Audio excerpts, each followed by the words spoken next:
You got a huge Penn State game this weekend. This guy can honk Penn State like nobody. Mark in Hollywood.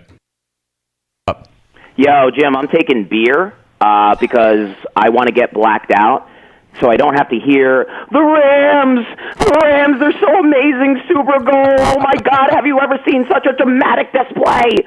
And you wonder why we as Philly fans put on underdog masks and eat poop and create weird crackhead mascots that have nothing to do with anything. We'll see who comes out on top in January. And we'll also see who comes out on top this weekend against the respectable, classy Ohio State University. Jim, what do you think their social media room was like when they came up with that silence campaign? Guys, I got it. Shut up and listen. They have the whiteout. They have that crazy loud environment. So how do we counteract that? How do we shut Penn State up? Silence. Sir, do you think it's a good idea in light of what's transpired? Johnson, what the hell do you mean, what's transpired? That our leader of men coach has been brutally victimized, assaulted, and beat up by the national media? It was actually a woman that was beat up. Shut up, Johnson. Fine, smart guy. What about my backup slogan? Delete. Sir, how many slogans did you come up for this game? Well, other than silence and delete, there's quiet, deny, erase, say nothing, stop talking, cover it up, love tap, cash for loyalty, I done told her twice. Shh. Sir, I honestly think those are the most tone-deaf. And if by some chance, Johnson, these weenies on Twitter have any problem and we get held accountable, hello, we just tell them the whole social media department at Ohio State is on medication and it makes us forget our decisions. That or we just fake a heart attack. Now at me, Ohio State fan, at me right now. I want you to. And tell me how I'm a Penn State hypocrite.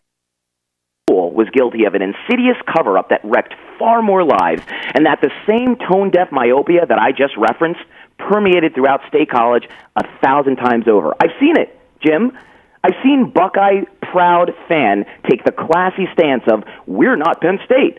Herb didn't do anything close to what Joe and his cronies did. And to that, I'll say two things. Whilst squeezing into your jeans that your sister wife made for you that has the perfect color. And second, I came on the show in 2012 and owned every aspect of our scandal, as did a lot of other forward-thinking Penn State alums. But you didn't. You took the afternoon off from huffing paint and marched your fat asses out from your trailer parks and went in front of the national media to support this scumbag. You had the roadmap from the school next door on what not to do during a scandal, and you did it anyway. Is it not enough, Ohio State fan, that you had a coach that melted down and hit an opposing player on the sideline, or a coach that got fired for covering up a How trusting do you have to be to keep getting burned, Dirty John's wife?